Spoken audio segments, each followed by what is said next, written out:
Por la señal de la Santa Cruz de nuestros enemigos, líbranos, Señor Dios nuestro. En el nombre del Padre, del Hijo y del Espíritu Santo. Amén. Señor mío y Dios mío, creo firmemente que estás aquí, que me ves, que me oyes. Te adoro con profunda reverencia. Te pido perdón de mis pecados y gracia para hacer con fruto este rato de oración. Madre mía Inmaculada, San José, mi Padre y Señor, Ángel de mi guarda, interceded por mí.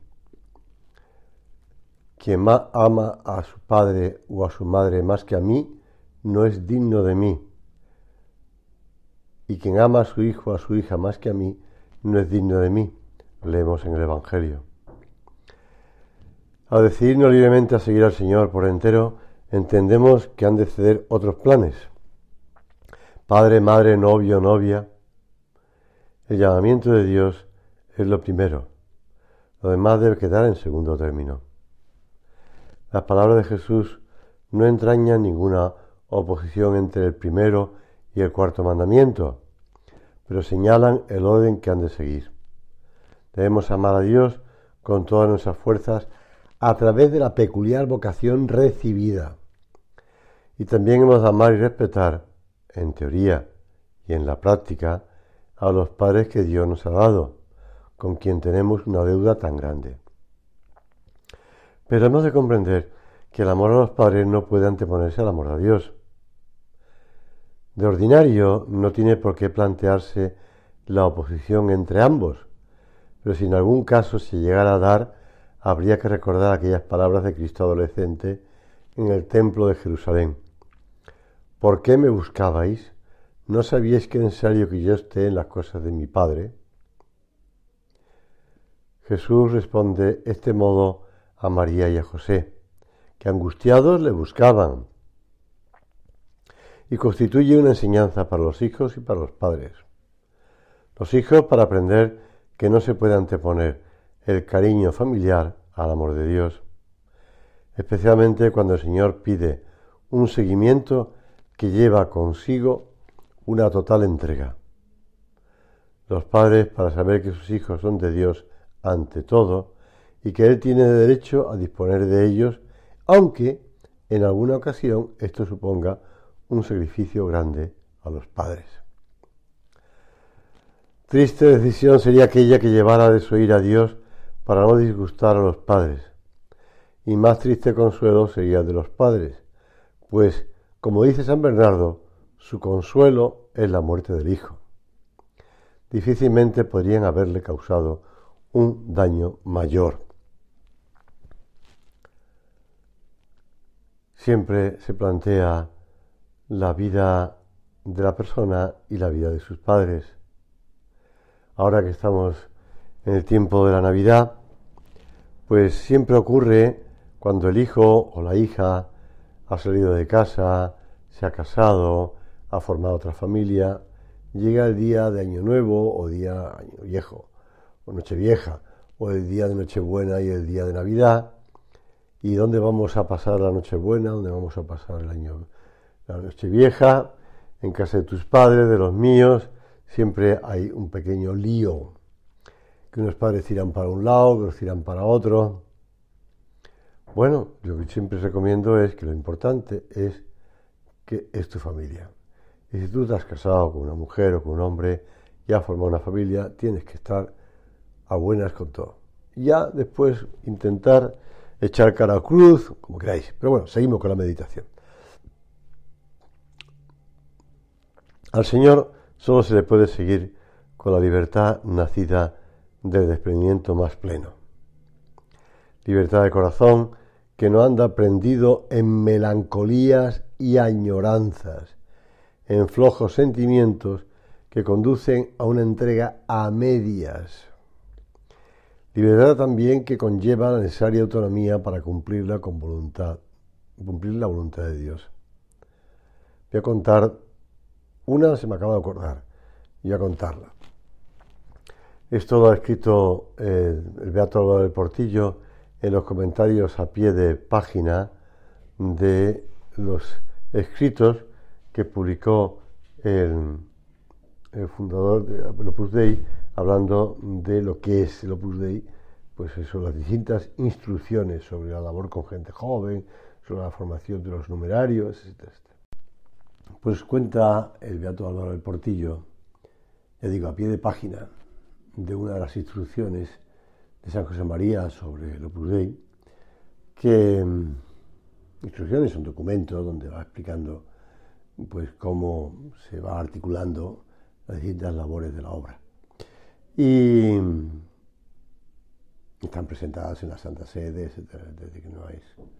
Bien, pues invitaron en cierta ocasión a un religioso a comer en la casa central de la obra en Brno-Busi 73. Y entonces estaban comiendo este buen religioso y bueno, pues le estaba gustando, se ve que le estaba gustando un plato. Y entonces preguntó de qué eran aquellas croquetas, creo que eran, o croquetas o así. Y entonces, pues, San José María le preguntó a la mujer del Opus Dei que estaba sirviendo la mesa de qué eran. Entonces ella le respondió: padre, son de verdura. Y el buen religioso, al oír aquella frase, dijo: bah, para comer verdura ya como bastante en mi convento. Y dejó. Hemos de pensar que no se trata de eso, añoranzas, sentimientos, melancolías. Y la otra anécdota cuenta la historia de un hijo de familia feliz que tras estudiar en una orden religiosa, concretamente los jesuitas, decidió hacerse el mismo jesuita y se ordenó sacerdote en 1949. Esto lo cuenta aquel escritor y periodista y sacerdote Martín Descalzo. Un sacerdote abierto, amigo de charlar con la gente, que no rehúsa entrar en una taberna, improvisar entre sus amigos una canción acompañada de la guitarra, y un día una de esas canciones consigue un enorme éxito. Oh Dios, ¿por qué has hecho la noche tan larga, tan larga? La venta de discos se multiplica. Al joven jesuita lo lleven los contratos, se multiplican los discos, las canciones. Recorre 40 países. Lo hace con todo su amor de sacerdote. Sus canciones hablan de Dios. Muchos, que entonces éramos jóvenes, dice Martín Descalzo, aprendimos a rezar con ellas. Y aquel jesuita siente llena su vida. Está llegando con sus canciones a donde muchos otros sacerdotes no pueden llegar. Solo hay un problema. El cansancio de los recitales es enorme. Y a veces, para calentarse, bebe un poco, unos tragos que se hacen más abundantes cuanto más se multiplican los recitales. En 1964 le contratan para el Olimpia de París. Éxito tremendo los 3 primeros días. Crece la tensión en el cantante jesuita. El cuarto día se siente agotado antes de recitar y para poder salir al escenario bebe una botella entera de ron. Al día siguiente, camino hacia un nuevo recital en Hamburgo, tiene una hemorragia y una grave crisis hepática. Un infarto le acerca a la muerte, le interna en un hospital. Allí se atreve por fin a contar al capellán su secreta verdad de alcohólico que ha venido camuflando como puede. Comienza una cura de desintoxicación con un grupo de alcohólicos anónimos. Lenta y dolorosamente se salva. 20 años más tarde se ha atrevido a contar su verdadera historia en un libro escalofriante. Y no oculta su verdadero nombre, Aimé Duval, el que fuera famosísimo Padre Duval. Yo, que tanto la amé, admiré cuando cantaba, dice Martín Descalzo, siento hoy una rara mezcla de compasión, tristeza, cariño, sin que la admiración haya decrecido. Tal vez ser hombre sea equivocarse, pero sobre todo ser hombre es tener el coraje de reencontrarse. Ya sé que son anécdotas poco fuertes, ¿no? Pero no podemos añorar, no podemos desear, no podemos admirar. Una vez que hemos entregado nuestro corazón a Dios, no se gana nada con una decisión a medias, con un corazón dividido. Puede ocurrir que en algunos casos que la decisión de seguir por entregar al Señor no sea comprendida por los propios parientes, porque no la entiendan, porque se hayan forjado otros planes legítimos o porque no quieran participar en la renuncia que les corresponde. Debemos contar con ello, y aunque seguir a Cristo cause dolor a los padres, Hemos de entender entonces que la fidelidad a la propia vocación es el mayor bien para nosotros y para la familia entera. En toda circunstancia, siendo muy firmes al propio camino, tenemos que querer mucho a nuestros padres, mucho más que antes de la llamada.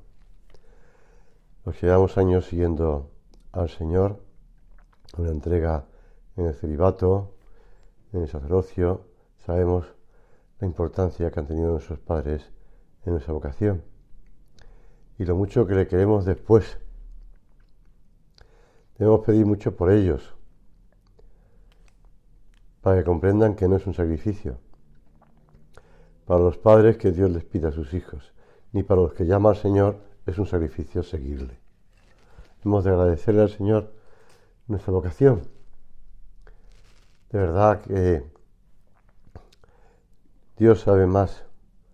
Con nuestras vidas el Señor hace maravillas y resulta que los padres comprenden después la maravilla de la llamada de su hijo y dan gracias a Dios porque tienen unos hijos que además, las hijas, que rezan por ellos, que están constantemente pidiendo por ellos y que después, al querer más a Dios, les quieren más a ellos. Es por el contrario un honor inmenso, un orgullo grande y santo, una muestra de predilección, un cariño particularísimo que ha manifestado Dios en un momento concreto. Pero no olvidemos que estaba en su mente desde toda la eternidad, como nos dice la Sagrada Escritura. Es el mayor honor que el Señor puede hacer a una familia, una de las mayores bendiciones. Hoy día no se entiende que el hijo no es un derecho, que el hijo es una bendición de Dios. No se entiende que para conseguir tener un hijo, como sea, hay que hacer lo que sea, pasando por encima de la propia vida humana. Y no es así. El hijo es una persona con independencia de los padres, con toda la personalidad e individualidad de cada persona humana. Y por tanto, aunque ha recibido de los padres, porque han sido procreadores, no por eso dependen de los padres. Están unidos a los padres. Claro que sí, que necesitan de los padres para crecer y madurar. Pero los hijos también son hijos de Dios.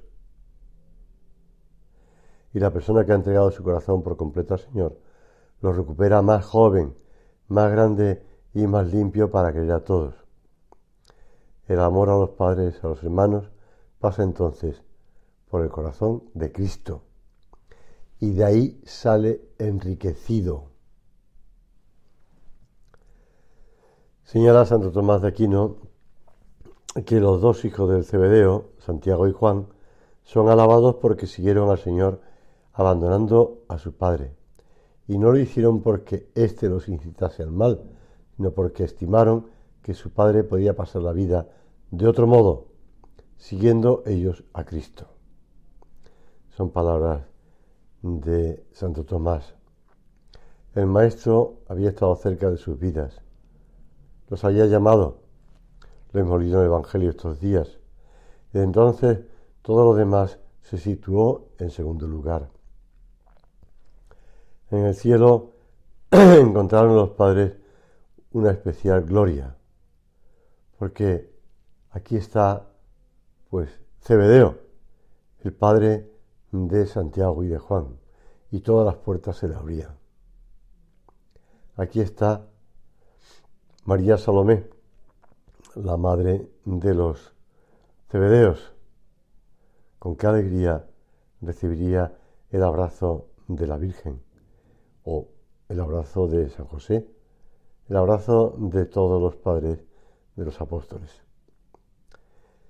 La vocación es iniciativa divina. Él sabe bien qué es lo mejor para el llamado y para la familia. Muchos padres aceptan incondicionalmente, con alegría, la voluntad de Dios para sus hijos y dan gracias cuando alguno de ellos es llamado para seguir a Cristo. Por el contrario, otros adoptan actitudes muy diversas, alimentadas por varios motivos. Los que añadía antes de que el hijo es un derecho.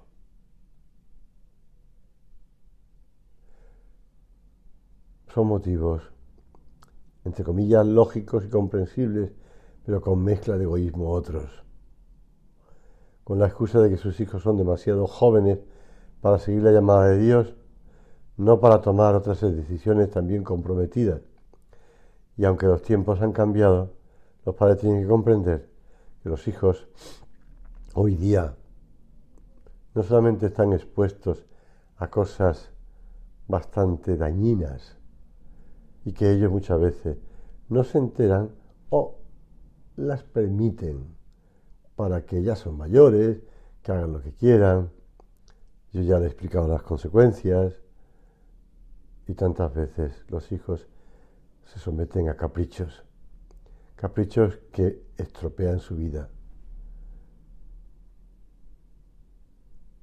Se dejan llevar por la grave tentación a que aludía Pío XII, aun entre aquellos que se jactan de la fe católica, no faltan muchos padres que no se resignan a la vocación de sus hijos y combaten sin escrúpulos la llamada divina con toda clase de argumentos, incluso con medios que pueden poner en peligro no solo la vocación a un estado más perfecto, decía Pío XII, sino la conciencia misma y la salvación eterna de aquellos que debían serles tan queridos.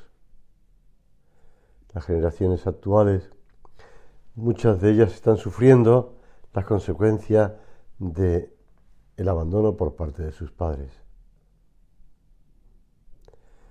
Cuando los padres olvidan que son colaboradores de Dios y que es ley de vida que los hijos abandonen el hogar paterno también para formar un nuevo hogar o simplemente por motivos de trabajo o de estudio. Muchas veces, aun jóvenes, se marchan a vivir a otro lugar sin que ocurra ninguna catástrofe. Ahora estoy recordando algo que me contaron hace ya algunos años, cuando ya estaba en marcha ese proyecto Erasmus de intercambio de alumnos universitarios entre países. Me contaba una chica, pues, qué es lo que hacían ellos y ellas, que estaban de Erasmus en un país de Centro Europa, más bien casi ya cerca de Rusia. Y bueno, pues lo que hacían en las fiestas, que hacía mucho frío por las noches, sí, pero que lo que hacían en las fiestas. Por eso también marca, En otras ocasiones son las mismas familias quienes fomentan esta separación para el bien de los hijos. ¿Por qué han de poner trabas en el seguimiento de Cristo? Él no separa jamás a las almas. He recogido esta anécdota de una familia cordobesa, la familia Navarro Carmona, que tiene 2 hijos, y los 2 son sacerdotes diocesanos de la diócesis de Córdoba. La entrada en el seminario de Antonio, el mayor, no les pilló por sorpresa. Narran ellos: veíamos su proceso y le veíamos ansioso por avanzar en su camino, y eso que el camino no era fácil, diríamos que muy duro. Sin embargo, él veía la parte positiva, se reafirmaba y crecía su vocación ante los contratiempos. La decisión de Juan Carlos, el segundo, sin embargo, costó un poco más. Pensamos que ya podía dedicarse a otra cosa. Primer argumento de los padres. Ya le hemos entregado un hijo a Dios, ahora el otro que haga con su vida lo que quiera. Y añadían: le ofrecimos múltiples opciones. Recuerdo, apunta su madre Julia, que mencionamos la vocación de un médico, curando, salvando vidas. Cuando terminamos nosotros de hablar, él nos dijo: ¿queréis que haga esa carrera? La hago. Después seguiré con la que me gusta. Yo quiero dedicarme a curar almas y salvarlas. Emocionado le respondimos: tu vocación es fuerte, adelante. Su marido, Antonio, subraya que la llamada de su segundo hijo le pareció, de hecho, demasiado para nuestra familia. A pesar de todo, no se opusieron violentamente a la llamada de sus hijos. Explican: creemos en la libertad y el derecho de elección de la vida de los hijos. No estamos de acuerdo en ninguna imposición. Los padres no tenemos derecho a negar la decisión de Dios. Una respuesta muy clara de estos padres que nos ayudan a entender lo que significa la vocación. Agradecerle a Dios. No tenemos derecho a negar la decisión de Dios. Los buenos padres, añado yo, desean siempre lo mejor para sus hijos. Son capaces de llevar a cabo los mayores sacrificios por su bien humano. Y cómo no, por su bien sobrenatural. Se sacrifican para que crezcan llenos de salud, para que mejoren en sus estudios, para que tengan buenos amigos, para que vivan según el querer de Dios, para que lleven una vida honrada y cristiana. He visto tantos padres, tantas familias que se sacrifican para que sus hijos vivan así. No tienen miedo a perder su vida para que sus hijos la ganen. Ya. Eso te has acordado seguro de la frase del Señor, ¿verdad? Quien pierde su vida la ganará. Pues estos padres pierden, gastan su vida. Qué mejor modo de gastar la vida, porque la vida se gasta siempre, que criando esos hijos, que sacando adelante esos hijos para Dios. Para eso lo llamó Dios al matrimonio. La educación de los hijos es un querer expreso de Dios en sus vidas. Es de ley natural. Señor, te pedimos en este rato de oración que nos ayudes a entender la grandeza de la vocación que Dios nos ha dado, unos al matrimonio, otros al celibato, otros a la vida religiosa, pero todos llamados por Dios, todos contando con la ayuda de Dios. Cuando una persona, vamos a decirlo en modo llano, se casa por la iglesia, nos vamos a casar por la iglesia. No significa que van a hacer un contrato solo en la iglesia, como pueden hacerlo en el ayuntamiento. No, no. Es que Dios también firma ese contrato. No es un testigo único. Ya hay más testigos del contrato, pero Dios es el testigo cualificado que dice: yo me comprometo a ayudaros con mi sangre en todos los momentos de vuestra vida. Señor, esto es la grandeza del matrimonio, esto es la grandeza de la familia. En el Evangelio encontramos muchas peticiones en favor de los hijos. Una mujer que sigue con perseverancia a Jesús hasta que cura a su hija. Un padre que le pide que expulse al demonio que atormenta a su hijo. El jefe de la sinagoga de Cafarnaún, Jairo, que espera con impaciencia al Señor porque su única hija de 12 años está a punto de morir. Y ya comentábamos antes la decisión de la madre de Santiago y Juan, que se acerca a Cristo para pedirle algo que a ellos no se habían atrevido a pedir. Sin pensar en sí misma, se acercó a Jesús, le adoró y manifestó querer pedirle una gracia. Hay tantos ejemplos de madres y padres que han pedido para sus hijos bienes y favores que jamás se hubieran atrevido a solicitar para ellos mismos.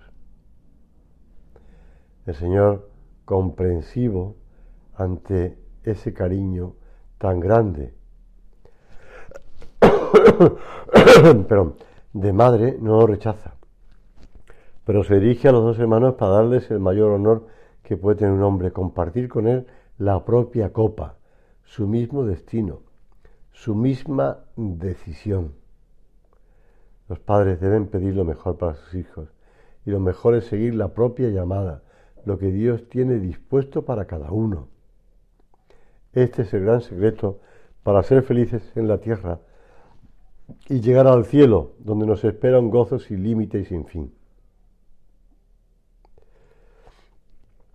No olvidemos que la Iglesia durante toda su historia ha defendido siempre la superioridad del carisma de la virginidad o del celibato frente al del matrimonio, por razón del vínculo singular que tiene con el reino de Dios. Pero sin la familia no habría hijos, y no habría hijos para Dios. Recientemente se ha realizado una encuesta, la encuesta que ha realizado el diario La Croix entre 673 seminaristas de 25 seminarios de Francia, resulta especialmente interesante y significativa. La gran mayoría de los seminaristas habían sido monaguillos, el 59% durante muchos años y el 15% ocasionalmente. La mayoría, el 72%, provienen de familias que van a misa todos los domingos. Un dato significativo y quizá no tan previsible en esta encuesta es que para casi 2/3 de los seminaristas, es decir, un 62%, los padres habían sido las figuras determinantes para su itinerario espiritual. Son datos, y datos de este año. No podemos dejar de lado la necesidad y la importancia de que los padres contribuyan a que sus hijos sigan el camino de Dios. Insisto, sea el que sea, pero sin miedo a que a Dios les llame a vivir una vida de celibato, una vida de entrega plena, renunciando ellos a formar una familia. Los esposos cristianos, dice el Vaticano II, son para sí mismos, para sus hijos y demás familia, cooperadores de la gracia y testigos de la fe. Son para sus hijos los primeros predicadores y educadores de la fe. Los forman con su palabra y su ejemplo para la vida cristiana y apostólica. Les ayudan prudentemente a elegir su vocación y fomentan con todo esmero la vocación sagrada cuando la descubren en sus hijos. Ellos no pueden ir más allá, pues les compete discernir si tienen o no vocación. Únicamente han de formar bien su conciencia y han de ayudarles a descubrir su camino sin forzar su voluntad. Una vocación en medio de la familia comporta una especial confianza y predilección para todos. Dios bendice el lugar donde nace una vocación fiel. No es sacrificio entregar los hijos al servicio de Dios, es honor y alegría, escribe San José María en Surco. Terminamos nuestra oración recordando estas palabras de Jesús a María y José. ¿No sabéis que yo debo estar en las cosas de mi Padre? A los tres acudimos. Te doy gracias, Dios mío, por los buenos propósitos, afectos e inspiraciones que me has comunicado en esta meditación. Te pido ayuda para ponerlos por obra. Madre mía Inmaculada, San José, mi Padre y Señor, Ángel de mi guarda, intercede por mí.